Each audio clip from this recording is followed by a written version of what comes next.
when Liko started talking to me about sovereignty, I realized that Hawaii, this little island out in the middle of the ocean, is such a metaphor for the globe. And all the stories and all the needs for the Hawaiian people really are for all of us. We're getting close, and I don't know how strict the boss over there is. You know, he looks scary, yeah. But, Pensive.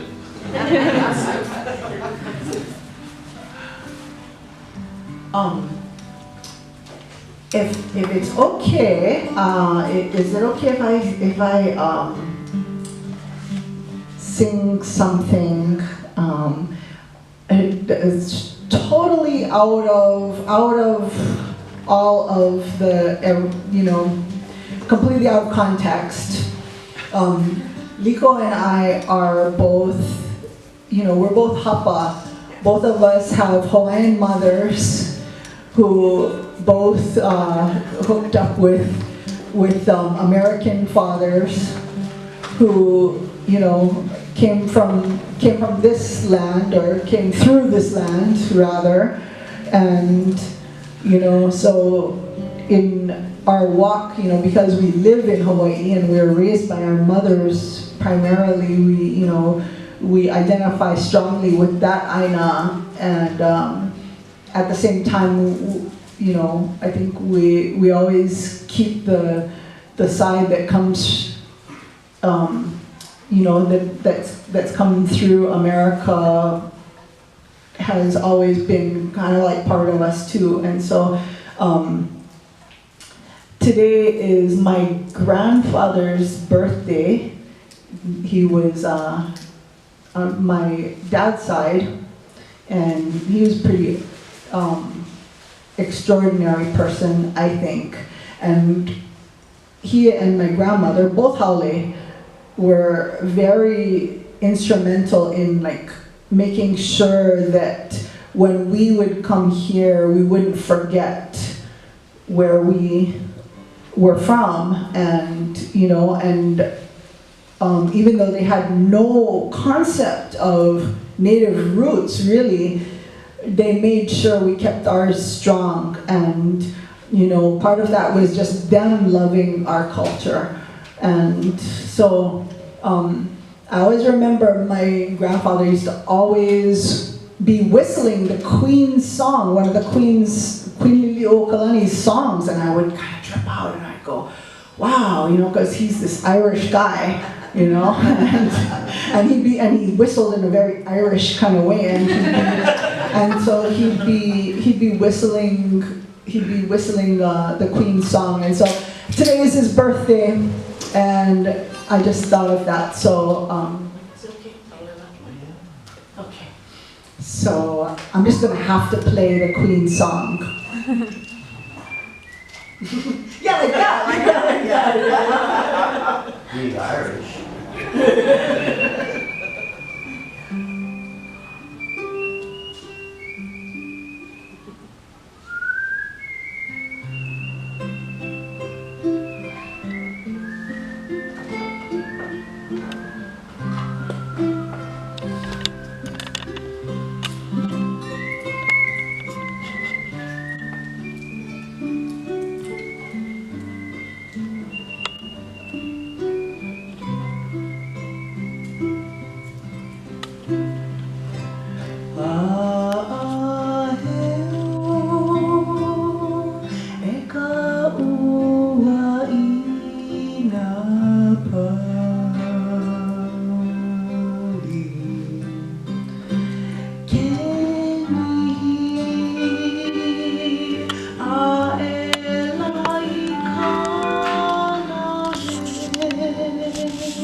And you know, one of the things that that really taught me was something that I really learned the advanced version of on this trip, because you know, here we are following the Queen's journey, you know, across the continent and all the lands, and seeing all the rivers and meeting all the people, you know, all the different kinds of people, you know, the original people of the land, the people who, you know, who came here in all different forms. Some were brought here against their will as slaves, you know, and just meeting all of the amazing people and all of their stories, you know, and connecting with them, you know, made me think of how her music, you know, and sharing music, you know, and sharing our culture and sharing our music for all of us, whether we're from Hawaii or from this land or from elsewhere in Polynesia, or elsewhere in, you know, in the world, you know, that sharing of music is the sharing of our soul. And so that's brought us a lot of connection, and that's really where the healing comes from. And we all go forth from here and do that healing. You know, that's really the battle at its core. Is that. And speaking of battles, the last time we were here last year, there was one really raging. And I hear Liko starting to play the song. Wow, it's still raging on. Right now there's a contested case happening over a sacred mountain, Mauna Kea. And hey, I'm gonna mahalo all of you, because I see a lot of you here who did some really important standing for Mauna Kea, which is, you know, standing for the pono of the world and the earth.